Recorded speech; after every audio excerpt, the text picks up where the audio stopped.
Hello students, आज हम study करेंगे आयनिक बॉन्ड या फिर आयनिक कंपाउंड्स। देखिए, after discussing electron dot structure in chapter 3 of class 10 science, now we are going to study the reaction between metals and non metals, कि कैसे metal और non metal आपस में रिएक्ट करते हैं। जब भी मेटल रिएक्ट करेगा नॉन मेटल के साथ तो वो आयनिक कंपाउंड बनाते हैं। तो सबसे पहले हमें पता होना चाहिए कि आयनिक कंपाउंड होते क्या हैं। आयनिक कंपाउंड वो होते हैं जो मेड अप ऑफ किसके, आयंस, आयन से बनते हैं। वो आयंस क्या है वो आपको पता ही है। जैसे सोडियम है, उसने अपने में से एक इलेक्ट्रॉन लूज कर दिया तो उस पे कैसा साइन आ गया, Na+, तो वो क्या है, आयन है। तो इसी तरीके से देखिए, जब केमिकल बॉन्ड बनता है इलेक्ट्रॉन के ट्रांसफर से एक एटम से दूसरे एटम में, तब क्या बनता है, आयनिक बॉन्ड बनता है। कैसे, ये सोडियम था, इसने अपने में से एक इलेक्ट्रॉन किसको दे दिया, क्लोरीन को दे दिया, क्योंकि देखो पॉजिटिव नेचर है, इलेक्ट्रो पॉजिटिव है। आपको पता है मेटल इलेक्ट्रॉन देगा, इसका नेचर इलेक्ट्रो नेगेटिव है, ये लेगा तो बाद में क्या हो जाएगा। देखो सोडियम ने एक दिया तो प्लस का साइन, क्लोरीन ने एक इलेक्ट्रॉन ले लिया तो नेगेटिव का साइन, ऐसे बना। तो जब कोई अपने में से एक इलेक्ट्रॉन किसी दूसरे को दे देता है, अब जो ये दोनों जुड़ गए हैं, इन दोनों को जुड़ने के बाद इनके बीच में जो फोर्स है जिसने इनको जोड़ के रखा है, उसी फोर्स का नाम क्या है, आयनिक बॉन्ड। बॉन्ड क्या है, bond is a chemical force जो पार्टिकल्स के बीच में होती है, उनको एक दूसरे के साथ पकड़ के रखने के लिए। जैसे वाटर का फॉर्मूला H2O, यानी कि 2 हाइड्रोजन और 1 ऑक्सीजन आपस में जुड़े हुए हैं ना, तो वो जिस फोर्स के साथ जुड़े हुए हैं उसी फोर्स को हम क्या बोलते हैं, बॉन्ड बोलते हैं। बॉन्ड एक तरीके से कनेक्शन है, जोड़ के रखने का। तो आयनिक बॉन्ड कब बनता है, जब ट्रांसफर होता है इलेक्ट्रॉन का दो एटम्स के बीच में। सोडियम ने अपने में से एक इलेक्ट्रॉन इसको दिया, क्लोरीन ने ले लिया, तो इन दोनों के बीच में ट्रांसफर हुआ, इसने इसको दिया, तो अब ये जुड़ के जो एक साथ हो गए, उस बॉन्ड को क्या बोलेंगे हम, आयनिक बॉन्ड। एक डेफिनेशन और भी कर सकते हो आयनिक बॉन्ड की, वो क्या, टू अपोजिटली चार्ज्ड आयन, देखो अपोजिट चार्ज है, बाइंड टुगेदर, जुड़ गए आपस में, अब with the help of strong force of attraction, positive negative attract करके स्ट्रॉन्गली जोड़ लेता है आपस में, तो उसको भी हम क्या बोलते हैं, आयनिक बॉन्ड बोलते हैं। क्लियर है आपको ये चीज। तो फिर देख लीजिए कि जब भी अपोजिट चार्ज के, यानी कि इलेक्ट्रो पॉजिटिव या इलेक्ट्रो नेगेटिव जो अपोजिट नेचर के हैं, आपस में जुड़ेंगे तो स्ट्रॉन्ग फोर्स से जुड़ेंगे, और उसी फोर्स को क्या बोलते हैं हम, आयनिक बॉन्ड। जिन कंपाउंड्स में ऐसे बॉन्ड पाए जाते हैं उनको फिर हम क्या बोलते हैं, आयनिक कंपाउंड्स। देख लीजिए, compound formed by ionic bond, जो आयनिक बॉन्ड से बनते हैं उन्हें हम क्या बोलते हैं, आयनिक कंपाउंड। जैसे अभी ये सोडियम और सोडियम क्लोराइड है। दूसरा नाम भी है, आयनिक कंपाउंड को हम इलेक्ट्रोवैलेंट कंपाउंड भी बोल सकते हैं। इलेक्ट्रोवैलेंट का मीनिंग है इलेक्ट्रॉन के ट्रांसफर से बना। ऐसे ही आयनिक बॉन्ड को हम इलेक्ट्रोवैलेंट बॉन्ड भी बोल सकते हैं। यहाँ तो कंपाउंड आएगा, देखिए आयनिक कंपाउंड और इलेक्ट्रोवैलेंट कंपाउंड, यहां बॉन्ड भी आ जाएगा, और इलेक्ट्रोवैलेंट बॉन्ड ये दूसरा नाम है।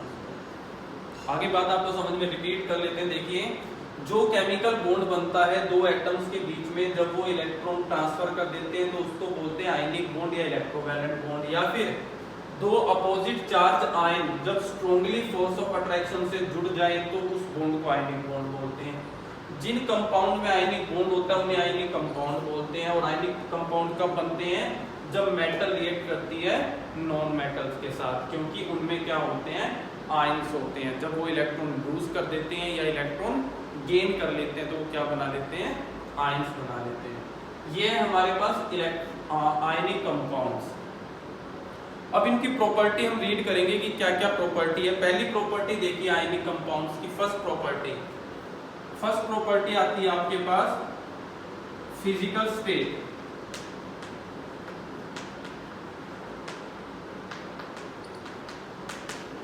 पहली प्रॉपर्टी है फिजिकल स्टेट की, जो आयनिक कंपाउंड्स होते हैं वो कैसे होते हैं फिजिकली, सॉलिड होते हैं, लिक्विड होते हैं, गैस होते हैं, तो वो फिजिकल स्टेट में आता है हमारे पास। तो देखिए ionic compounds are crystalline solid, ionic compounds are crystalline solid, crystal की तरह होते हैं। सॉलिड का मीनिंग क्या है, जैसे बड़ी चीजों को, सॉलिड चीजों को आपस में जोड़ देना। छोटे छोटे आप जैसे फिटकरी आपने देखी है, फिटकरी जो होती है जो शेविंग के बाद हम यूज करते हैं, वो एक क्रिस्टलाइन सॉलिड है, क्योंकि ज्यादा आप उसको चोट मारोगे तो वो टूट जाती है। तो इसको हम बोलते हैं क्रिस्टलाइन सॉलिड। बिकॉज किस वजह से क्रिस्टलाइन सॉलिड है, क्योंकि इनके बीच में फोर्स कैसी है, स्ट्रॉन्ग फोर्स ऑफ अट्रैक्शन है। तो आप लिख सकते हो because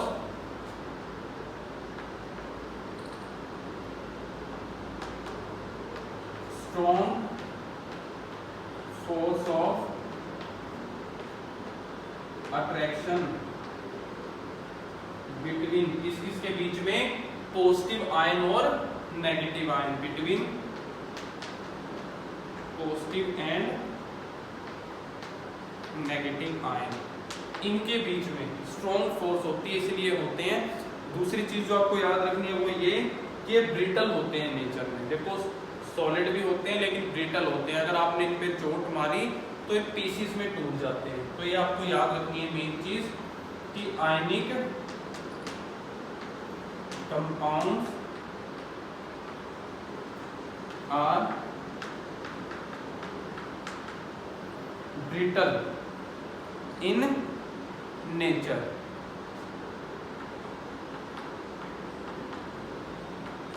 they breaks down into pieces during heating। अगर हिट किया जाए, इनके ऊपर इनको मारा जाए, चोट दी जाए तो ये टूट जाते हैं पीसेस के अंदर। तो ये था हमारे पास फिजिकल स्टेट जैसा होता है, जैसे आपने मेटल्स और नॉन मेटल्स की पढ़ी है। सेकंड आता है फिजिकल प्रॉपर्टी में हमारे पास मेल्टिंग और बॉइलिंग पॉइंट, मेल्टिंग एंड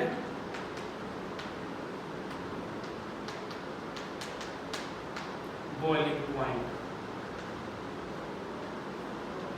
देखिए अब जैसे ये सॉलिड नेचर के हैं तो इनका मेल्टिंग और बॉइलिंग पॉइंट क्या होगा, स्ट्रॉन्ग होगा, क्योंकि सॉलिड का मेल्टिंग बॉइलिंग पॉइंट हाई होता है। फिर आपने पढ़ा है लिक्विड का उनसे कम और गैसेस का क्या होता है, सबसे कम होता है। तो आप इजीली लिख सकते हो they have high melting and boiling point,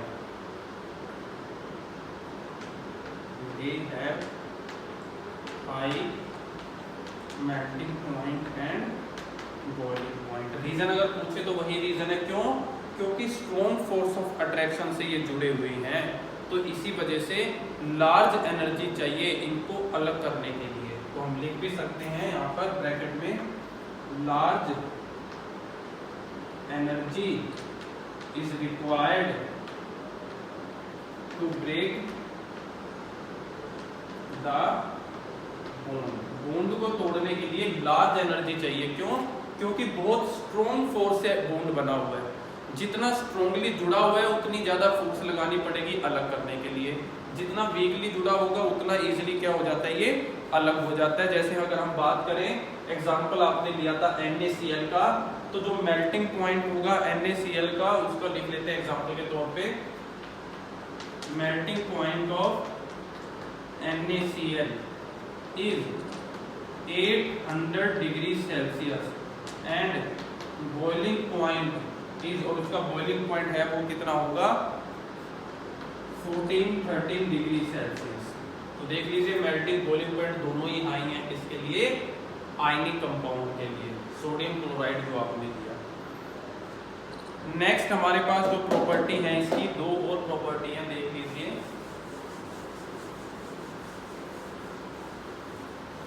अब जो थर्ड प्रॉपर्टी है वो है सोल्यूबिलिटी, ये किस किस चीज में सोल्यूबल है या किस में सोल्यूबल नहीं है हमारे पास। तो देखिए थर्ड प्रॉपर्टी है